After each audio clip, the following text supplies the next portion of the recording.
additional presentations that will follow later this year, and probably more behind those.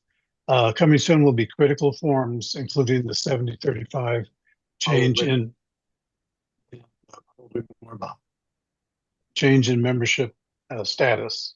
That's the one we use for disenrollment, so it'll be timely when that comes out. And our third topic will be on onboarding new members. For the purposes of delivery, we've grouped the auxiliary districts into an Eastern, Central, and Pacific regions just for this meeting, rather than the Coast Guard's Atlantic and Pacific areas. We are using YouTube tonight because some of our sessions have too many participants for Zoom to support them. When we are sending our presentation to you on YouTube, we can train more people in less time, but we obviously don't have the interaction between presenters and participants. However, in YouTube, you'll see the topic description below the YouTube presentation screen. The last sentence includes a link to a form you can use to submit questions to us. You can do that during the presentation or even after the presentation is over. The presentation will be recorded, and the same link you used tonight will access the information to take you to it later. And you can access the question link even after the presentation is over. And if you have any issues with the form, you can also email me.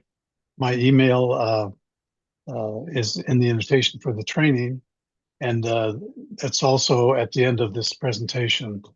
And also you can find me in the directory. So if you have any problems with the link, or you just feel more comfortable emailing, that's fine too. Either way, we will answer your questions as soon as we can.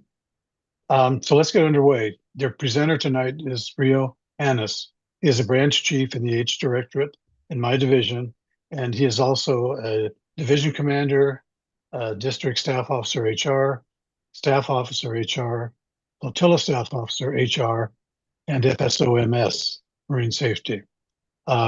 I share all these same offices with him except the last one. Anyway, I hope you enjoy this session. We've gotten some good feedback on it, so we think it's pretty important information. So enjoy, and let's get started.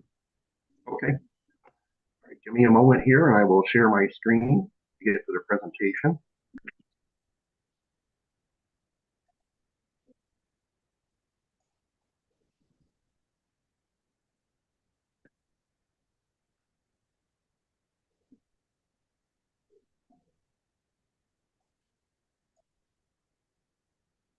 There we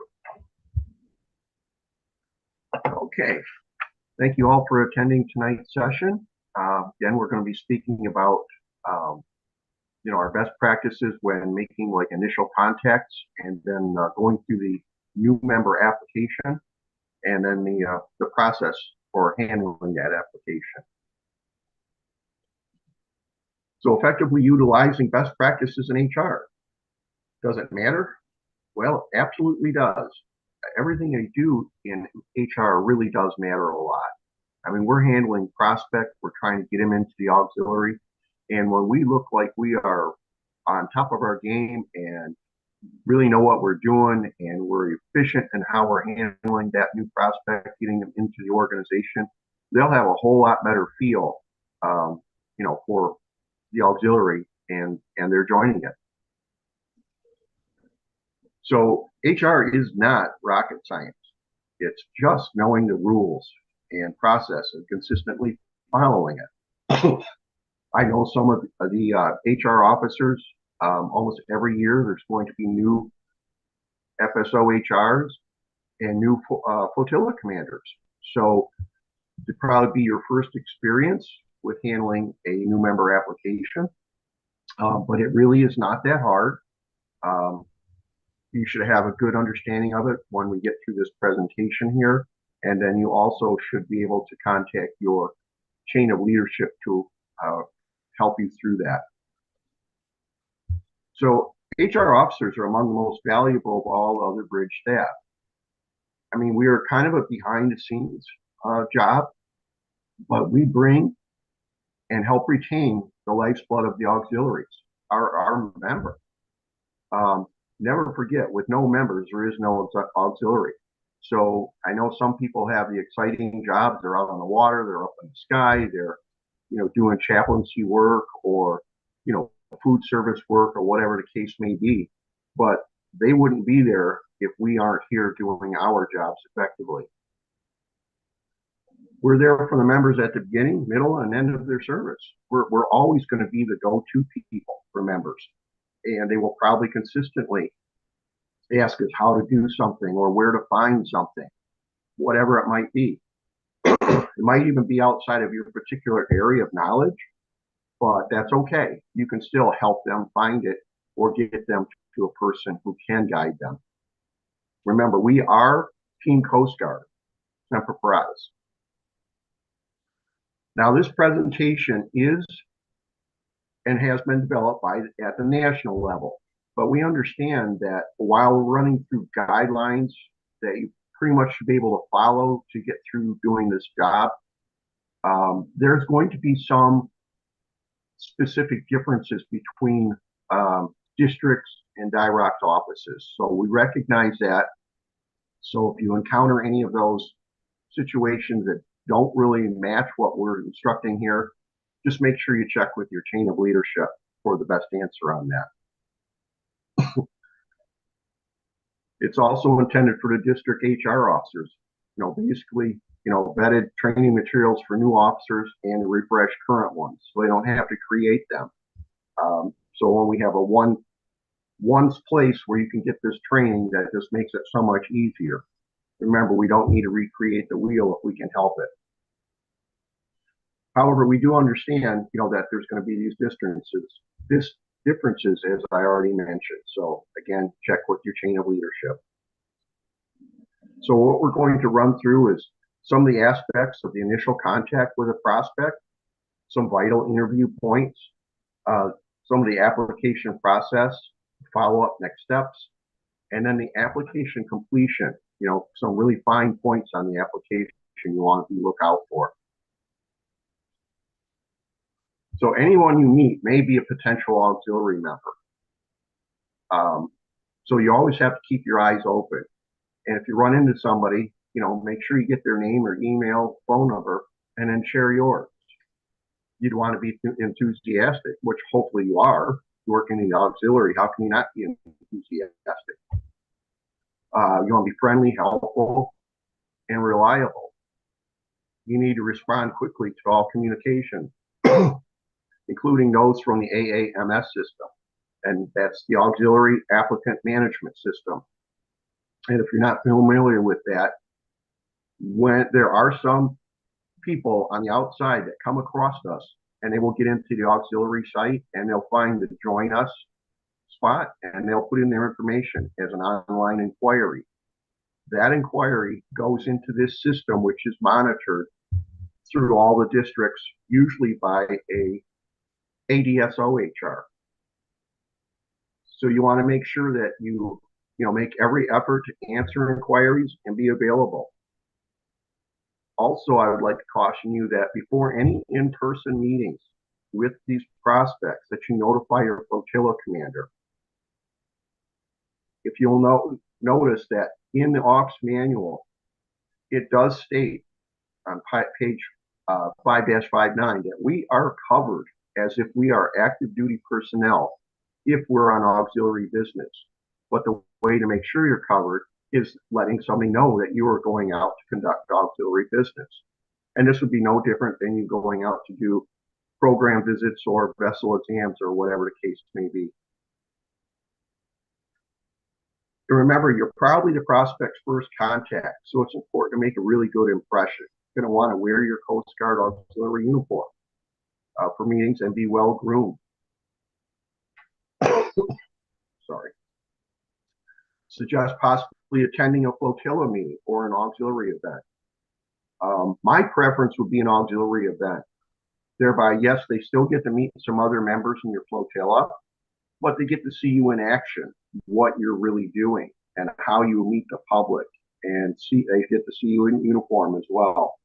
As some of us know, there are some flotilla meetings that can be quite boring, and that might not be the best first impression for a prospective member. Don't express any negative opinions of other flotillas. If you're dealing with a potential new member and they're maybe visiting a couple of flotillas before they make their mind up where they want to go, even though you might not like members of another flotilla, don't express that to this potential new member. That would just leave a negative opinion of the entire Coast Guard auxiliary operation. You can make suggestions, decisions based on the prospect's best interest. Members, what they think they want to do. Like if they're making a choice between two flotillas, maybe one better suits them, might be where they live or the activities that the other flotilla does.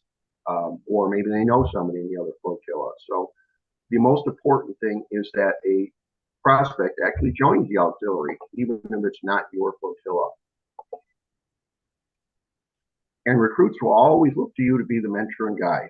From this point forward, as we said, you're going to be continually be that person that they're going to go to with their questions and needing assistance of some sort. Now, in an interview with the prospect, this is like a two-way street here. Not only do we want to find out if they're going to be a good match for the auxiliary, but we want them to feel like we're a good match for them. So, we're going to answer their questions about things, but we also need to make sure that they're coming in with their eyes wide open. So you need to mention the mandatory core and other required training, which is online using a computer. Some people are not up for that. Talk about commitment and satisfaction of service and auxiliary requirements, including technology and reports. If they have a boating safety certificate, that's great. You can view this at this time. It's a question to ask. And it will be checked off on the application. Make sure you share with them that are a personal cost, including uniforms, dues, personal transportation, also uniform grooming standards. And we want to make sure that they understand that this is a voluntary organization. So they're not enlisting in the active duty. They're not going off to basic training for 8 or 16 weeks or something like that. This is, voluntary. We do have requirements and initial training, but it's not that. You can mention ID cards that they will get. And if you want to, you could take a photo for future submission with a red background. If you have a trop shirt, you can loan them for that photo. That's great. Otherwise, a uniform is not necessary for their first photo. And you want to share the Coast Guard story. Remember, we do save lives. Sometimes we don't know it. We could be teaching a boating safety class, and the fact that we, just taught 24 people in a class, who knows if maybe through that education, we helped a boater there not, be involved in an accident. So it's just that, the more that we can do like that, the more, we can potentially save lives. But again, you might never know. So the new application process, make sure that you're getting the most current version of the new member application. And you'll always do that by going to the Forms Warehouse. And that is this red Forms Warehouse link here. You'll be certain that you will always get the updated version from there. I know some people might download it, save it to their computer, and use it over and over again. But if you do that, you may not be aware that there was an update made and a new version put out on the website. I found that the application works best, that when you open it, that you download it and then use the PDF fill-in versus handwriting. The drop-downs work really nice on the form, and there are a lot more drop-downs than on a previous version of the application. Handwritten applications are okay, but make sure somebody has really good handwriting, because if what they're putting on the application cannot be read, it's going to slow down the process. So let's make sure we take care of that. Also, just below where you get the application on the Forms Warehouse, the Next document down is instructions for enrollment application. These are pretty comprehensive. They're easy to follow, and they'll help you out a lot. You know, if you are stuck in a section and not sure what to put in, these instructions are really good. But you can also contact your next in line HR person, you know, to ask, see if they know.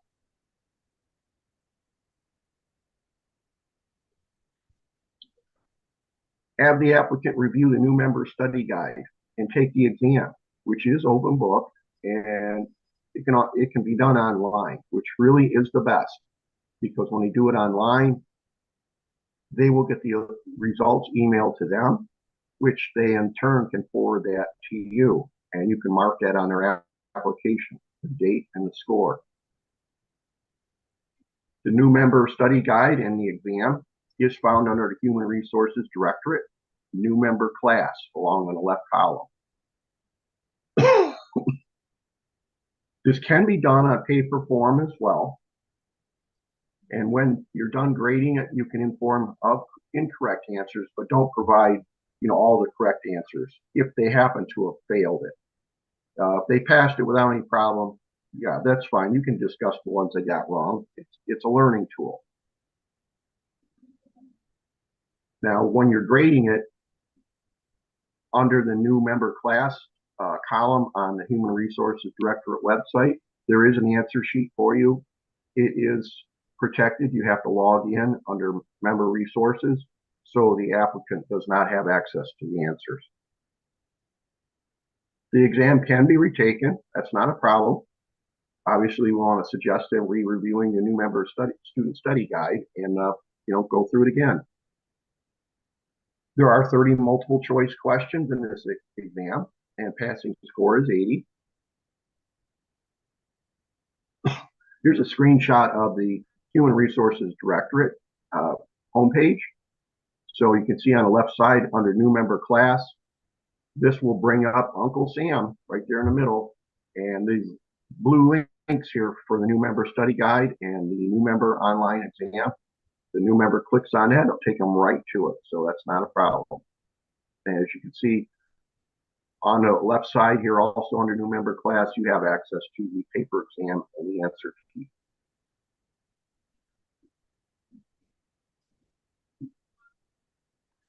Now you can collect initial dues. Make sure the payment is sent to the FSO FN. Now dues will vary depending on what time of the year they join. And you will get a billing from your district or division on that. So they prorate it out based on a quarter of the year. I've heard some flotillas consider this collection of dues as an application fee, but there is no such thing as an application fee. I think they're just calling it that because they're just collecting some dues up front. The fingerprint technician, citizenship verifier, or law enforcement officer reviews the passport card or passport with signature, or original or certified birth certificate with braid seal and approved government photo ID. You also review the Social Security card, and you'll get copies of all these needed documents except the Social Security card. Do not make a copy of that and do not send it in with the application. You can review their boat safety certificate at this time as well. You may have already done that earlier. This does not need to be copied either unless your district requires it. Not all districts are the same on this. In my district, 9th Central, we don't need a copy of this to send in with the application. Make sure the new member application package is shared with the flotilla commander as soon as possible. Their signature is an endorsement, not just signing. And if the latest edition of the application may no longer be accepted by DIROCS if it's old. So timeliness is everything. So while you're working with the new member, let's get through this application as quick as possible so that, you know, a new version doesn't come out in the meantime. And a flotilla commander who is reviewing this application and endorsing it They're also reviewing the application to make sure that it is complete and accurate. So it's a double check. Some of you may be aware of the Auxiliary Association membership form that we used to have to fill out with applications. That is no longer needed. It is actually built into this new application as a question. So checking the box will take care of that. Call potential members as frequently as appropriate. And if this is through the Auxiliary Applicant Management System, make sure you're making updates on that. Notes. There is a system issue where if there are no comments, no notes made within 60 days, this online inquiry will drop out of the system. So hopefully you have all the information you need so you can continue with this new prospect. Unless the recruit says they're not joining, continue contacting for at least 3 months. If you're inviting them to a meeting, make sure you're sending meeting reminders at least 3 days prior to the next meeting. We want to give anybody, even your current members, we want to make sure they have advance notice to show up to a meeting. Check progress of the paperwork with your potential new member. See if they have any questions or concerns. That's part of your follow-up with them. Get commitment for steps required in the application process. And I like to also add that if we're working with them and they are not getting things done in a timely fashion on their end, and maybe they've already completed the application, they've signed it, and it's taking them 3 months to get to the new member exam, there is such a thing as stale dating. So I would have them re-sign it and date it before you send it in. We don't really want to try to send applications in with 3-month-old signatures, because it potentially might not be accepted. Okay, you're going to go into some of the fine points of the application completion. So again, upper left-hand corner, you always want to make sure you're dealing with the newest version. And out of the forms warehouse, that said it was the 0225, and that's what we have here. If a person does not have a middle name, then you just put in the letters NMN, meaning no middle name. And as far as a suffix, if they don't have one, which might be like a junior, senior, second, third, that kind of thing, then just leave that box blank. And prefix is not a suffix. So if they're a Mr. or Mrs., don't put that in that box. It's good to complete all 3 occupation code boxes, but it's not required. If they just do one, that is fine. There's a box here for checking off whether they have their boating safety certificate. So that would be a yes or no. And very important, height is in inches only, no fractions or decimals. Actually, in my district, I've seen some pretty creative people with their height. So just keep it in whole inches. The weight and height are not drop-down boxes, so you have to put in something manually. But eye color and hair color are drop-down boxes.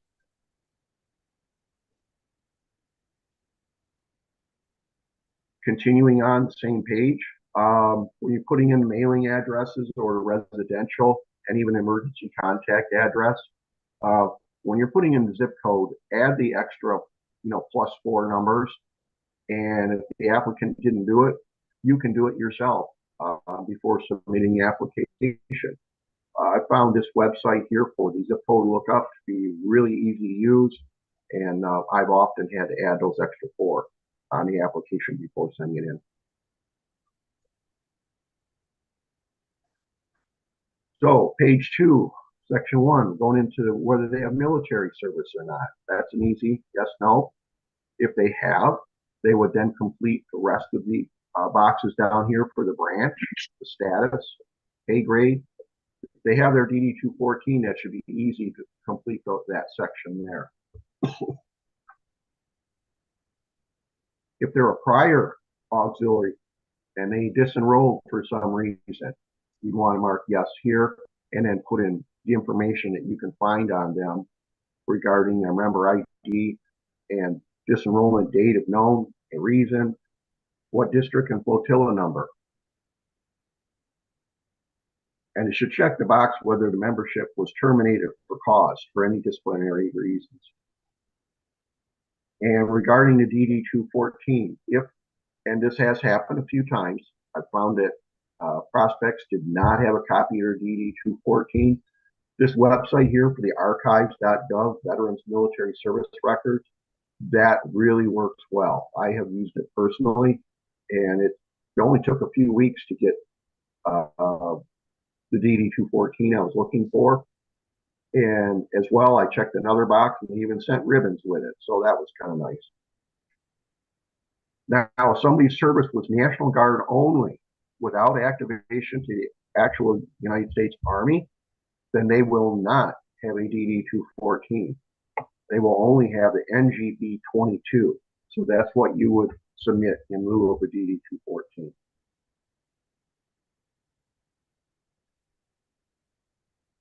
Continuing on the same page for the background check, if they've had any arrest charges, convictions, or other issues, they should mark this box yes.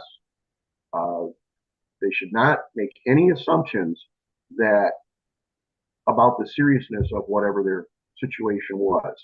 Better to be safe, mark it yes, and then as this explains here, they should submit a separate sheet of paper listing out what the situation was.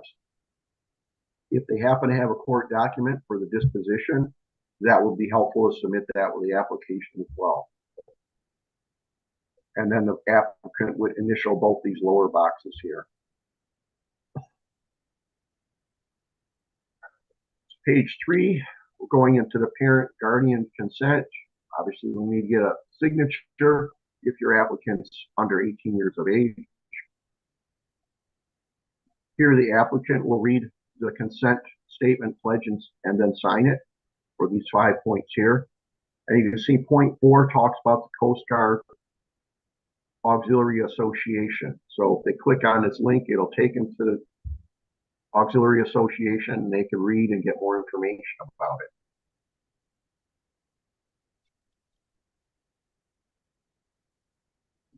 it. Okay, going to page 4 for citizenship verification. So if they're a U.S. citizen, even if they're naturalized, you check the box here, and then you need to review their Social Security card, and then check that box. But do not make a copy and do not send it in with the application. So in a lot of cases, the only document you'll need for citizenship would be a passport. A lot of people have those nowadays, so that might be all you'll need. If it is an expired passport, that is acceptable. They would just need to submit an additional piece of ID. Continuing on the page. So if they did not have a passport, now you need to go to list B and list C and put one for each of those sections. So most likely it'll be a driver's license. And then list C, most circumstances, that's going to be a birth certificate. And then you'd be all set with that.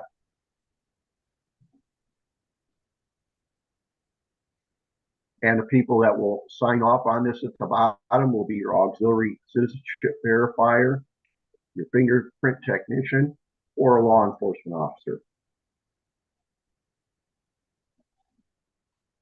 Going to page 5. This is your kind of a checklist here of the items that you're going to be sending in. So this is a new enrollment or is it a re-enrollment? So you'll check one of those boxes, and if it's a re-enrollment, you kind of fill out a little bit of information here, just like you did on a previous page. They comply with the Coast Guard tattooing body marking, and there's a link here that'll take you to that policy. If the applicant is a current youth or adult member of the VSHC Scouts, you check this box. If not, just leave it blank. And next box would be if they did a new member exam. So here's where you put in a date and score. And then there was the Privacy Act statement read. Check that. Here's where you put in the voting safety certificate, the next box down, the date, and issued by. So that could be Vote Ed, could be NASBA. Those are two usual certificates. Citizenship verification, well, we did that, so you check that box. If they were prior military and you have that military paperwork, you'll check that box. If not, leave it blank. Arrest, charges, convictions, other section completed with 2 initials. Well, if they did initial it, check this box. So it's kind of a checklist, making sure you covered everything here. Consent to initial and annual background check, check that box. If they did have to submit an extra sheet of paper for the criminal history, then check that box. And then if the new member will be immediately supporting a Coast Guard unit and so on here, then you check that box. And that kind of covers that.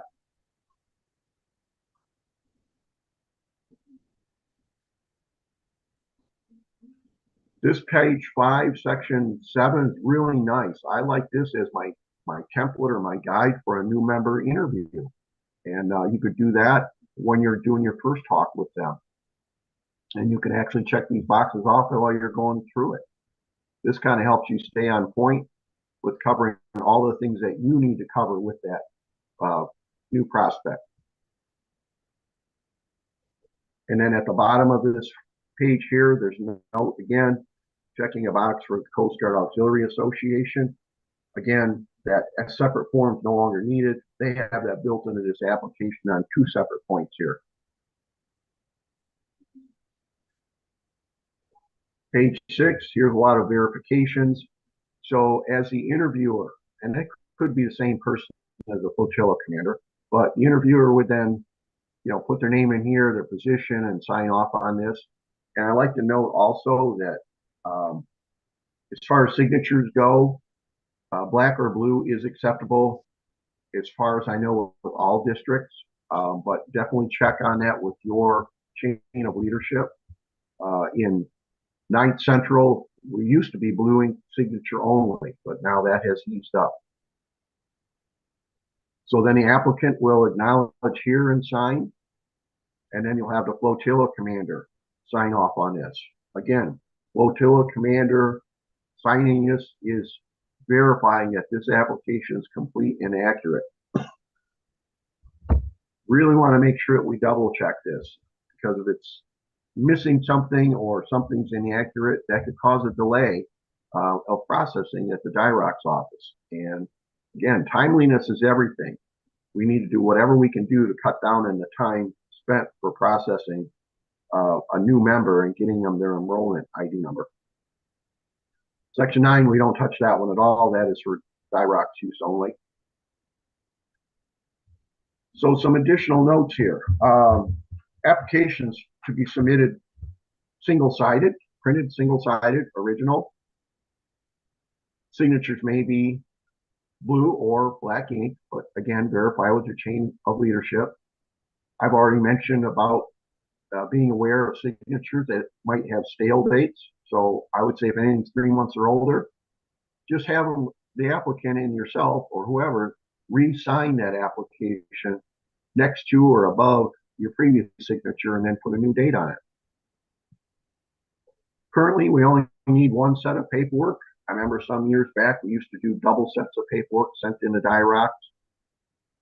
I would say keep a copy of this application before you submit it, so that should anything happen and it gets lost, and there is always that potential, you've got another backup copy. And all you need to do is put on another original signature and send it in. You'll be all set. You won't have to start from scratch again.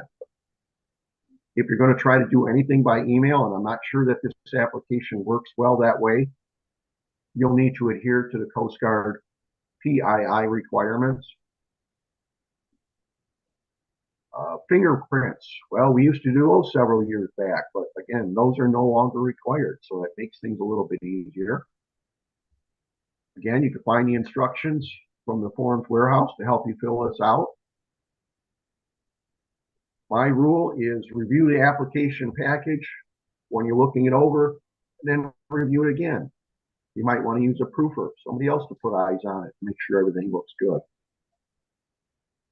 Do you know where the packet is being sent? You know, what is your process? As an FSHR, are you sending it on to your SOHR or straight to your DSOHR? Different districts work a little different, so check on that. Know who you're supposed to send it to and how they're supposed to send it. And some new people may not even know that postage materials are free. So if you need envelopes and stamps, check with your materials officer. They can order that for you. The priority mail is faster, and it does include tracking. It's not required as far as I know, but check with your chain of leadership. There might be a special situation for your DIROCs on that. Never, never, never fail to pursue a prospect lead. Always follow up. You know, they may have made a mistake in filling out an online inquiry, but we want to make sure that we are definitely following up on that to make sure that if they have interest to join us, we need to show that interest to get them in. Be a broken record. Ask for prospect referrals. You know, in a meeting as an HR officer, you should never respond, nothing to report. At least mention the need for members' referrals and or recruit one. Now, although you're an HR officer, it is not solely your responsibility for recruiting new members. That is a responsibility for every member in the flotilla. Everyone needs to be a recruiter. Everybody knows somebody. You know, it might be part of your plan to make sure that you build it in your PA event, your PE event, or your vessel exam. You know, if you're trying to talk to people, because you're out there dealing with the public, there might be people who'd be good fit for your flotilla. You just need to kind of talk about it a little bit. Tell them what the auxiliary is like. And then outside of doing your auxiliary work out in public, many members belong to other organizations, such as the Rotary, Lions Club, church, or whatever. So when they find out what you do in the auxiliary, maybe they'll have an interest to join as well. So always keep your eyes open for that. We want to always recruit, then mentor, retrain, and then repeat. This is constant. The only way we're going to grow the auxiliaries is to practice this. So, as Dwayne mentioned, for doing questions, that would be a link on your login for the YouTube. And I'd like to also remind you that anytime that you are out doing recruiting work as an HR officer or flotilla commander, you're doing interview, you're helping someone get through their application, report that in Aux Data 2 or on the 7030 form using code 90C. That's auxiliary recruiting. As far as sitting in on this training time tonight, make sure you report that on your 7029 or an Aux Data 2 using code 99D. This is training. And here's our contact information. Should you have any questions that you want to go directly with us, we'd be happy to answer those. Dwayne? Thank you. You know, I think Rio does an awesome job on this material. He's obviously done this for a while. I just had a couple of thoughts, and these are, I don't always have the same thoughts from the same every session. One thing I recommend is, you know, from the first contact you have with the prospect, be welcoming and supportive. They're entering a relationship as a member, you know, with the Coast Guard Auxiliary. It's done correctly. It's a mutually beneficial relationship. But as you talk to them, you know, they're getting our measure, but we're also getting theirs. We want to make sure, you know, that they're right for us and we're right for them. You know, we're in a difficult time for volunteer organizations. We're in a decline of membership. So we really need more members, but at the same time, We want good members. Don't fall into the anybody syndrome. Make sure you're signing up people that you're pretty sure will work out in our organization. Because if they don't, we're kind of wasting their time and we're wasting our time. Also, I'd ask you to remember that when prospects come to meetings, make sure they're welcomed and make sure they're introduced and even mention to your other members, at the end of the meeting, go over to them and introduce yourself and say hi. And maybe they might have a couple questions for you, or you might have something you want to share with them. But make them feel accepted right off the bat. That's really important. In the auxiliary, we don't have to have people that have a boat. We don't even have to have people that have boating experience. Both of those things are good, but they're not mandatory. What we really need are people with can-do attitudes, and we can teach the skills that they need. I would mention that sometimes I'll get a question on it. On when you use AAMS, if for some reason the person does go on 60 days and they fall off of that system, it does not mean they can no longer join us. And I've had several people that I have joined because something could come up in their family or in their work. They may be interested in joining and look like a great member. And that there's nothing that says they can't still join. I would mention the PII information, personally identifiable information, and there's a wealth of that in an application. So you're the steward of that, and you're the person that keeps that confidential. I would mention, like, we used to be able to do a password for an application, to protect the document. And then you could email the document to Dirox if they would accept that, password protected. And then you would send them a separate email with only the password in that email, and they would understand, what it is. I've tried to password protect the new application and have not been able to do that yet. So that complicates things a little bit. I'm assuming that will be fixed, but right now as far as I know, you can't do that. But just keep on top of that. And then one thing I would emphasize, I mean, quite a bit of what Rio talked about was, the procedure and following instructions. And there'll be more of that when you go to the session on the 7035 and a couple other forms. But almost every form we have has instructions on it.